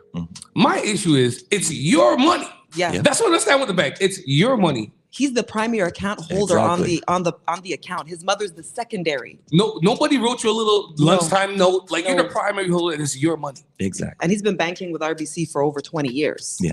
And that record history is there somewhere in the file. And my mom's been banking 30 years as well. So that's your money. There's a history of what we do with our money. Like if they really looked at their screen and dug a little deeper, asked a few more questions, it would have been all unveiled. I mean, oh, okay, we get it. We understand what's going on. But they didn't look. They were looking at the screen, but not really looking at the screen. They were looking at the money, but not looking at the situation behind the scenes of, okay, this is a 20-plus year veteran of RBC. He's been doing banking with us. There should be no red flags because we don't have any red flags. It's just, wow, what is he doing with this money? But then they were running around like a chicken with its head cut off because then they started mismanaging. Then what happened? It's like the manager of the branch said, oh, I brought it to the higher up. So I said, call the bank. After everything happened, he even brought his mom to the bank with him. Wow. And she requested to have the money transferred to her other bank in TD. And the manager looked at her and started questioning her state of mind. Why? Because she's a black woman with silver hair, 84-year-old woman, and she's not going to be about her wits? She was in the branch and requested it. And when she requested the money to be moved, they looked at her and basically said no. This is RBC in Pancourt. Yes. Yeah. The branch manager there is the one that stopped everything and started all of this madness. Yeah. She was very surprised when I came back with my mom because it was like, okay, I stopped this guy from the first time. But when I came back, let's say about an hour later with my mom, she was like, oh, I'm surprised you brought your mom in. Because she didn't request it. I said, go get your mom and bring her.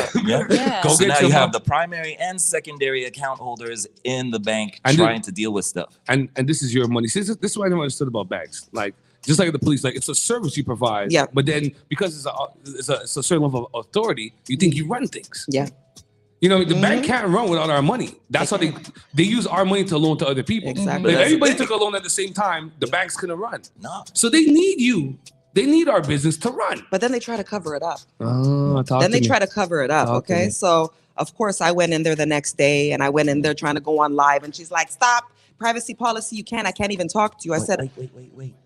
On all occasions, specifically for this sensitive type of situation, she didn't once say, let me bring you into the office so we can have a private conversation. So I'm sitting there at the tellers. People are coming in. Clientele are looking at me like, what's this black man doing? This is how they treat us, huh? Exactly. That's how they're going to treat us. And they're yelling out, private information. So when my wife did come in the next day, she's like, I can't talk to you. And I'm like, but you're talking to everyone else in the branch because everyone knows my business right now. And I said specifically, and they didn't realize this.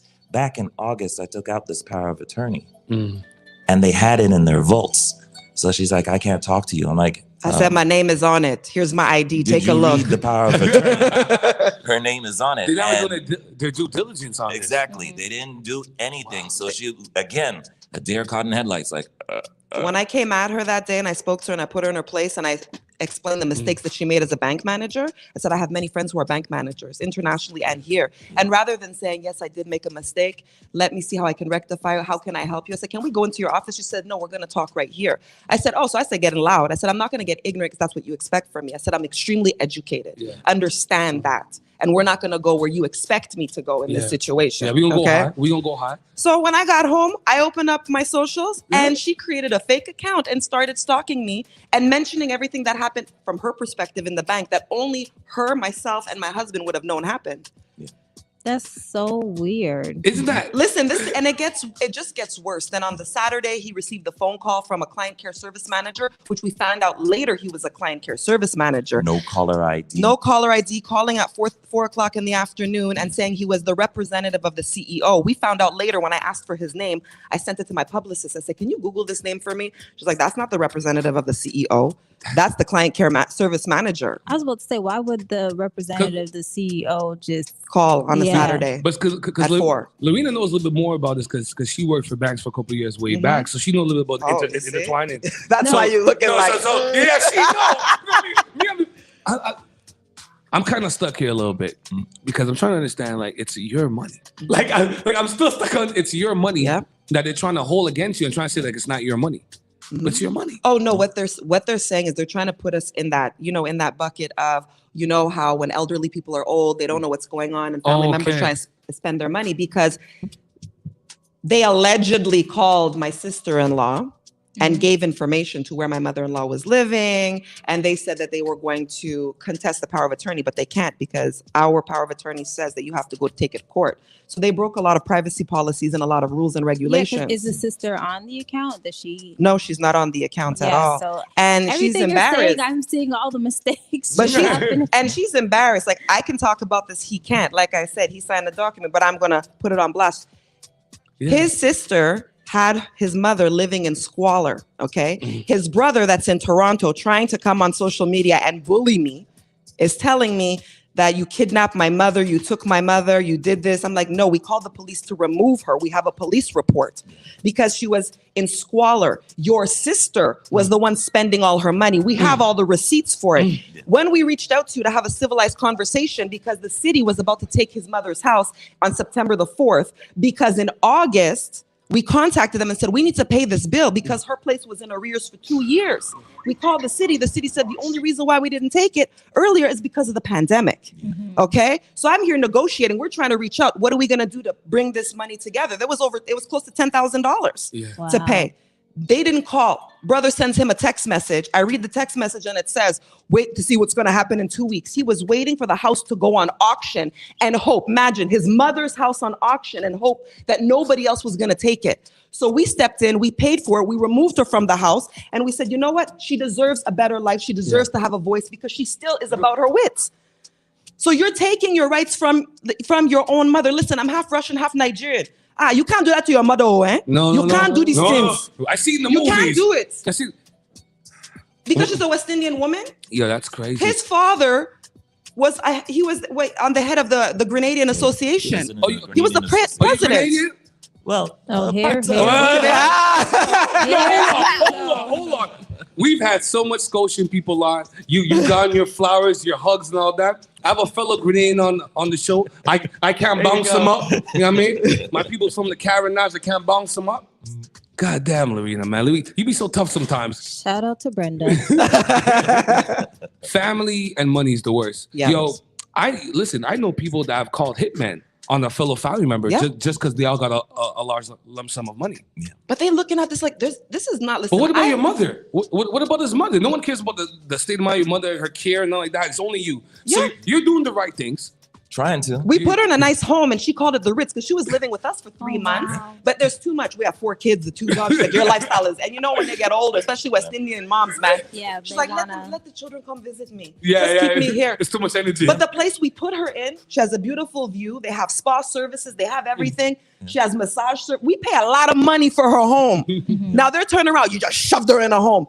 No, we shoved her in the Ritz in a condo where she lives by herself and she has nurses and doctors on staff. We pay a lot of money for that place. Her pension doesn't cover it. So when you want to come at me, what we did was take care of your mother. What you were doing was neglecting and abusing your mother. And now you're hating because you think it's a lot of money because you've never had money in your life. That's not a lot of money for somebody who knows how to have seen money. Money goes. We got to listen. She might live until she's 100 and something years old. They might never. She got a lot of demands. They might never see that. So William, where are you now emotionally with this? Like what's the next step for this now? Because at some point you got to release this money. Because now this is national news now, and it's always something with us. You know what I mean? Like being black it's hard. That's a clip I'm gonna play next week. But black is hard. Banking while black is even harder. Like you would think I'm moving my own money. It should be blessed. Yeah. Like I really felt for you, man. The stories that I'm hearing though is not even trying to withdraw money. It's also putting money into the bank. As long as you're black, there's going to be questions. Why do you have so much money? Where did it come from? Who are you? And it's going to be red flags along the way. But see, this is the issue too, right? And this is what we talk about systemic racism in education.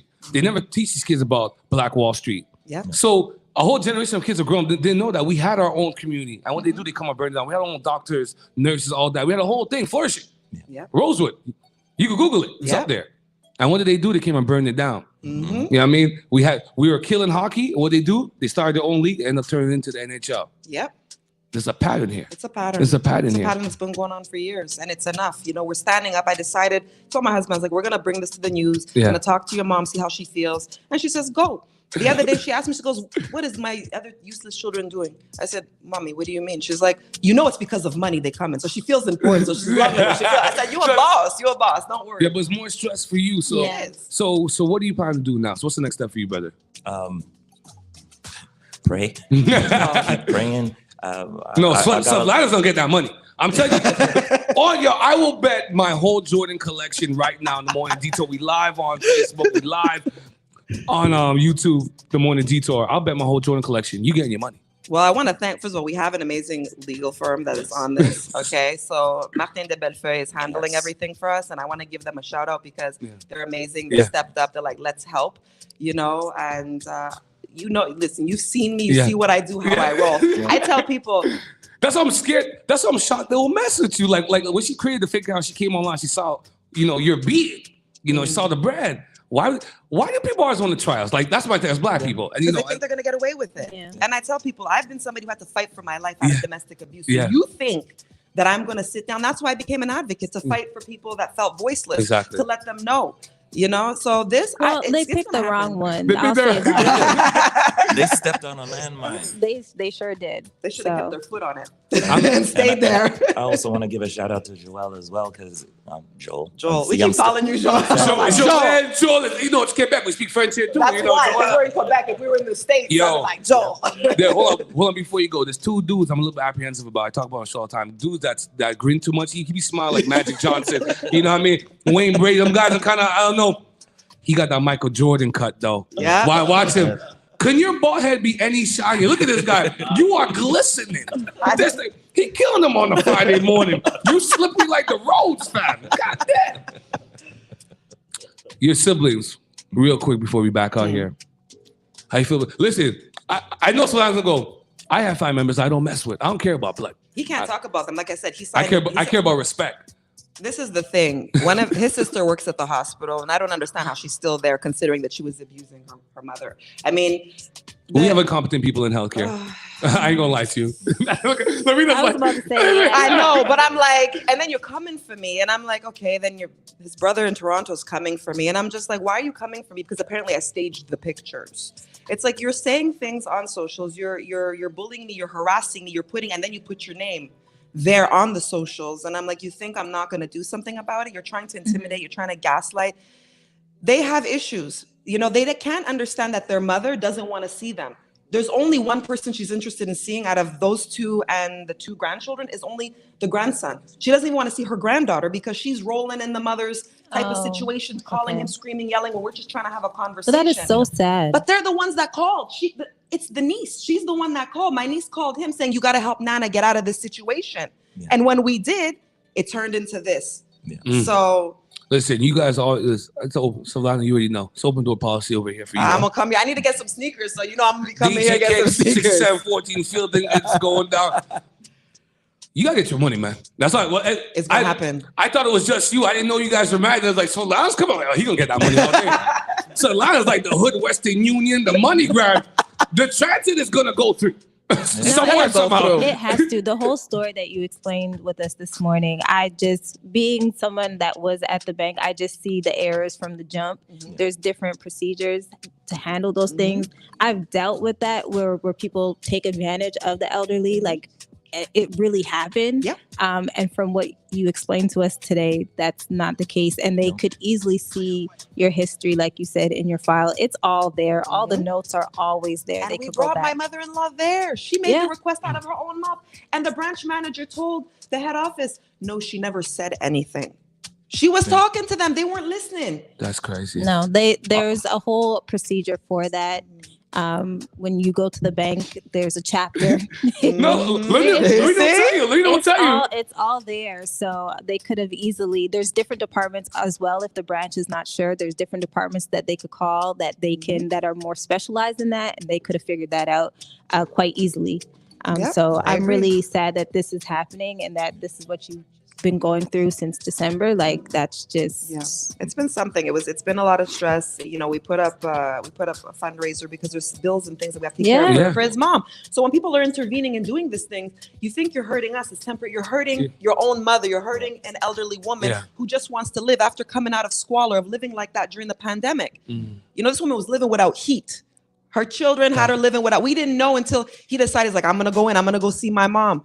You know, and when we saw everything, he called me and texted like, you're never going to believe it. The smell of urine, this woman lost so much. Yeah. We tried to at least give her dignity to make sure that her home was going to be able to sell. We went to friends. We're like, do you know anybody who can buy it? Somebody close. We didn't even go through a real estate agent. We did it privately. We found somebody. It was a colleague at work. We wanted to give her the dignity that she would have her home and get something rather than nothing. Her other children were willing to let her lose everything.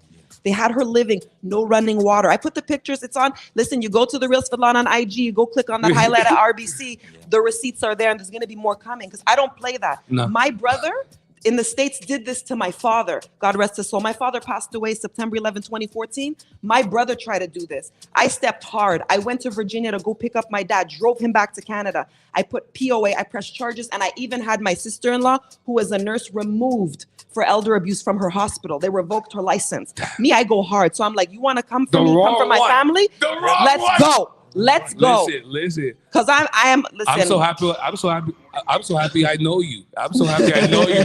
Doing the show has put me in a very interesting position because me. You ever have a problem? You call me up. I already know. Man, William, man, I'm about to pray for you tonight. But Solana's on the case. Y'all see it too. But see, this is a great example that shows. You know what I mean? Family, you know, it's not always family. No. You know, it's always the ones closest to you that'll do you wrong. I see that. And how could you respect a person's character when you don't even respect their own mother? The person brought you into the world. Yep. Like, you won't exist without your mother. Like, it's like the relationship between a person and their mother is like, it's special. They gave you life. Yeah. It's different.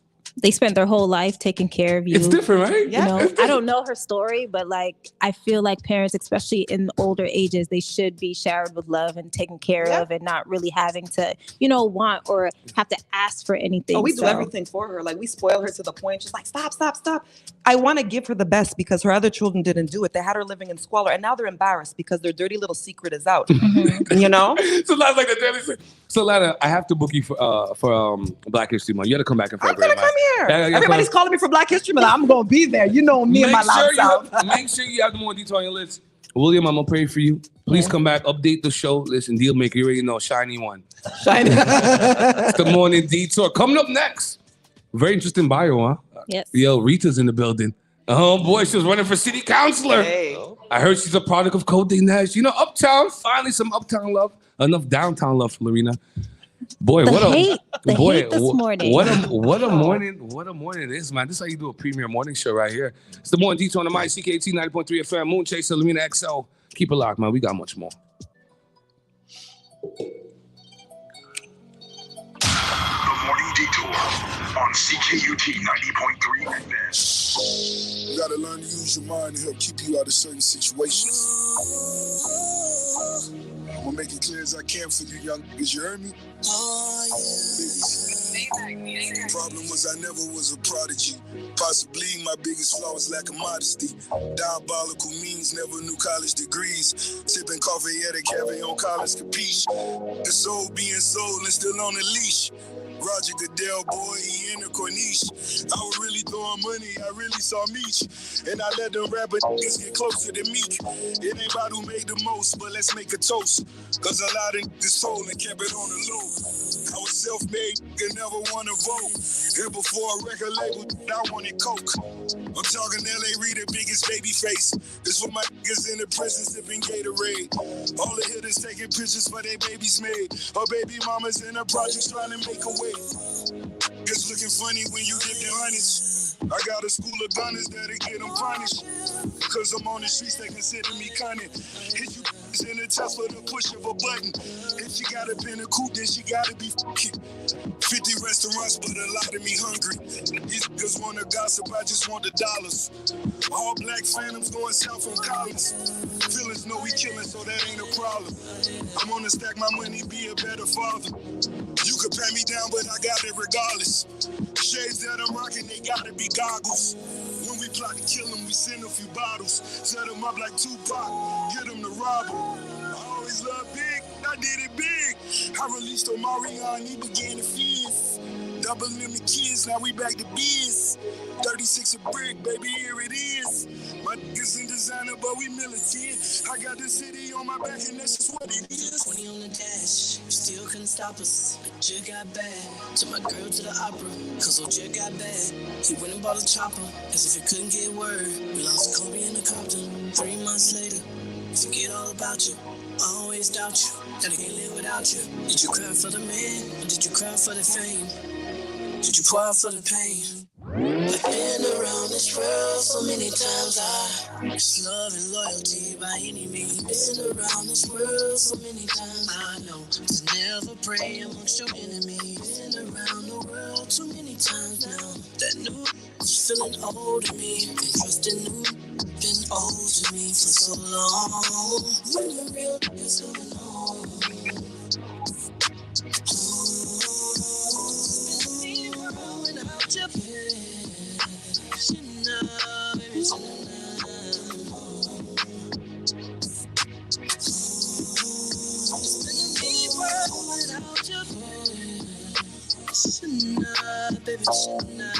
Maybach music. The Morning Detour on CKUT 90.3 FM. Great. Not bad at all. Okay. Thanks, Joe. Fine, thanks. Yeah, it's okay. All good. Thanks, It's Joe. going gangbusters. Just great. Thank you guys. So now I'll hit you up. When people ask us how we're doing, we often say fine, even if it's not always the case. If you aren't fine, say something. To get help, call Info Social 811, because talking is the first step towards getting better. A message from the gouvernement du Québec. C'est maintenant le temps de prendre votre rendez-vous pour votre dose de rappel contre la COVID-19. Allez sur québec.ca/vaccin COVID pour suivre la séquence de vaccination prévue dans votre région et prendre votre rendez-vous en ligne. Pour bien vous protéger contre la COVID-19 et ses variants, vous devez recevoir la dose de rappel et continuer de respecter la distanciation, de porter le masque et de laver vos mains. La dose de rappel, un moyen de nous protéger plus longtemps. Un message du gouvernement du Québec. The Morning Detour on CKUT 90.3. Welcome back, Montreal, 8:39 in the morning. It's the Morning Detour tonight, CKT 90.3 FM. Moon Chaser alongside Lorena PR. This how we do things. It's championship season this morning. We have a big guest. She's a salsa enthusiast, Lorena. She ran for city council candidate for Mouvement Montréal. She's a product of Côte d'Ivoire. Entrepreneur, paralegal. What have you not done? Like, listen, I ain't even gonna talk. I'm just letting you go. Talk to me. We have Rita Iquan. Did I say it properly? Yes, Iquan, but I expect you to say all that. Hold on. Let me turn this instrument down. Let me get that one more time, though. Iquan.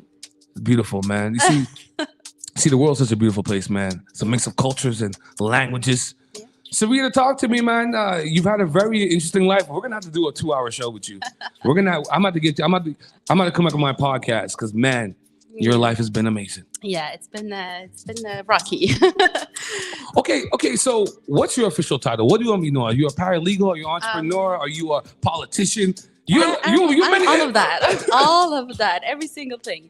So yeah, I came here when I was 11, as I said, and with my family, we immigrated to Canada. Mm-hmm. I had a normal life. I mean, as a teenager, and then it started to get rocky.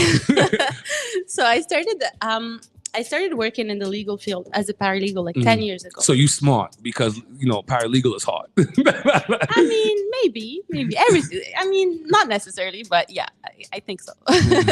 And then from there, I had an opportunity to work with my boss as his office manager because he started to go on his own.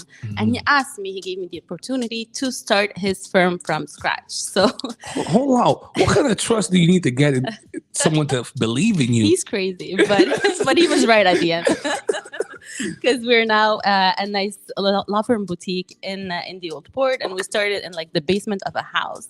Look at that progression, evolution.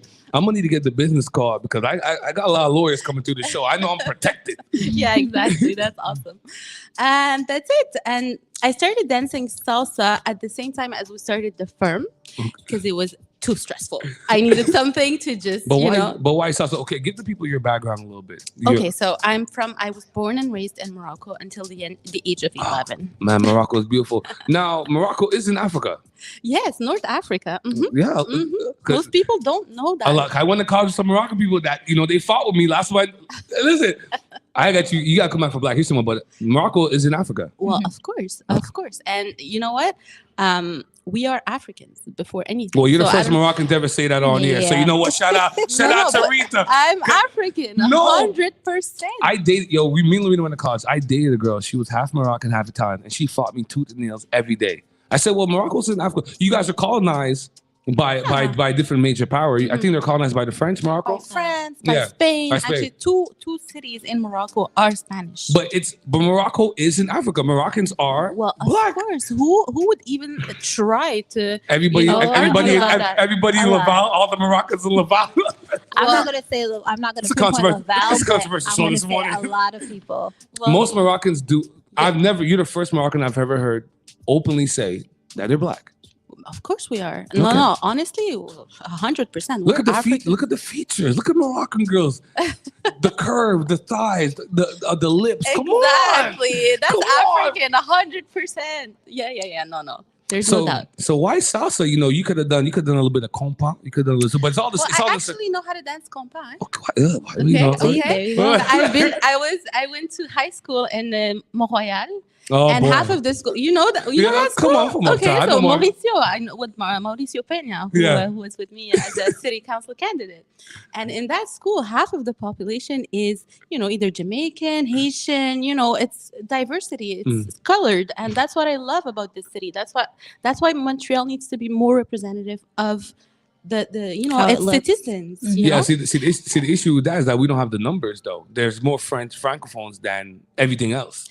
Yeah, but you know what? People don't vote. No, people don't vote. People don't vote. You know, there's this meme on Facebook that says that Taco Bell was voted best Mexican restaurant. Trash. It's because people don't vote. You know what I mean?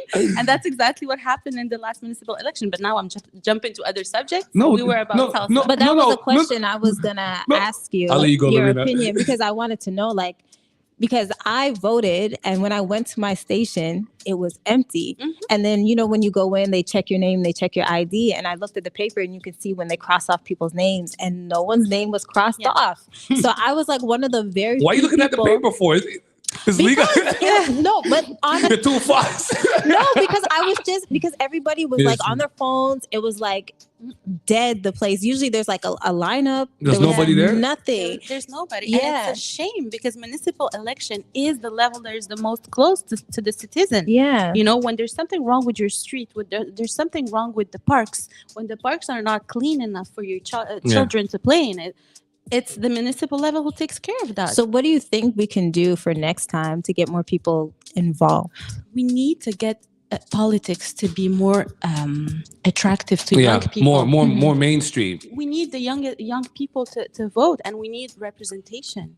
We need to see candidates, colored candidates, women, young people. We need that category to be represented and to represent the citizens. And these people, I mean, just an example for me, when I was running, all my friends were like, "Oh my God," they had questions. Yeah, I saw you on posters. It's dope to see you in person. I saw you on posters. You look great. That's what's up. Thank you. Well, I couldn't. My dad is right now in Morocco. He's been there for like 3 months, or like. I'm jealous of him. Don't tell me about him. Yeah. Real quick segue. Yeah. You've obviously been to Morocco. Me and Lorena, we haven't had the pleasure to go to Africa yet, but Morocco's definitely on the list. What does it feel like to be in Morocco? To be in Africa? Like, well, what's the energy like in Morocco? When you're there, when I'm there, I feel like a local. I mean, I grew up there till the age of 11. So when I'm there, I don't act like, oh, I'm Canadian and I'm Moroccan. I speak Arabic. I speak like I act as a Moroccan, like it's my. In fact, an example, when I go to my neighborhood, you know, in Morocco, like when you park your car, there's like someone who like watches the cars and everything. When you go there, when I went one time after like maybe 5 years after we immigrated, and the guy, it was the same guy who was watching the cars on my street, and he actually remembered me, and he called me, Ikhwan, you're back. Like that, I swear to I'm God, getting it. I'm not. Ikhwan. I just don't have to roll in the back. Yeah, no, for real, they remembered me. So, and it's nice. It's nice to be there because there's like a feel of like family, community. You can go see your aunt in the middle of the day, just have tea with her. You go see the other one, the cousins. It's just that this sense of family that is a bit lost here or in all industrialized countries. Exactly. Yeah, because you know everybody's facing the screen. But back to politics, real quick. I think the first place we have to go to really engage the younger people is help them to understand politics. Exactly. Because even us as adults, like, we don't understand what's going on. Does it look interesting? Because all the people that you see is like white men, and I have nothing against that, obviously, but we have other people here. So the politics have to be representative of the society. Especially Montreal too. Like if it's outside of Montreal, I understand there's less multi-ethnic races there, but Montreal is the melting pot. Exactly. You would think we'll have more city council that's representative of the area that they're governing. Can you imagine Montreal? Only in Côte des Neiges is the most diverse neighborhood. Uptown. Say it again so we can know. Uptown. Hey, I'm gonna sample that. Don't sue me, Rita. No, but for real, like Côte des Neiges is one of the most diverse neighborhood, and we need to see more representation, and that's why I ran in that neighborhood. It's like I have such a passion for Côte des Neiges, you have no idea. And what I wanted to mention also, the fact that you guys are located here, you know, that I grew up on Fielding. When we just came to Canada, we lived on Fielding. That's what's up. And Coronation. So it's like 2 blocks away or 3 blocks away. It's crazy. Well, you know, the Morning Detour every Friday, live from DG Kick, 6714 Fielding. You know how we do things. Rita, we got to have you on again, man. You're a great personality, man. You have a great energy. Look, you just brighten up the day. Lumini, you had something else, right? Yeah, I just wanted to know, like, is there anything that you're working on this year in 2022 that we should know about and support? Well, my political ambitions, the municipal election, obviously I didn't win, but it was a great experience. And it gave me the ambition to keep going in the field. I think that we need representation. We need to keep working in that field. And so I'm trying to, get implicated in projects and be more close to the community. Okay. So. I love that. Okay. You know what I mean? We consider you a celebrity. So we ask all our stars on the show. We ask everybody the Mars question. Okay. Earth is in a bad place. They've started to terraform Mars. They're getting it ready. We found a continent. We're going to call it Marfrica. Mm-hmm. This is all real shit. We're going to call it Marfrica. It takes about 6 months to get there, but me and Archie were working on it. There'll be a little bit of salsa and soca on the trip there. Mm-hmm. We want to know, are you going to stay on Earth or are you going to come to Mars with us? Keep in mind, the Earth's in a bad place. Like we're going very left. Mm-hmm. Are you coming to Mars with us? Of course. Whatever you want to go, I'm with you. There you go, man. Rita Ikwan. Rita, let the people know how they can follow you. You have a beautiful IG. Yes. Are you offering? Oh, real quick before I let you go, you do salsa competition.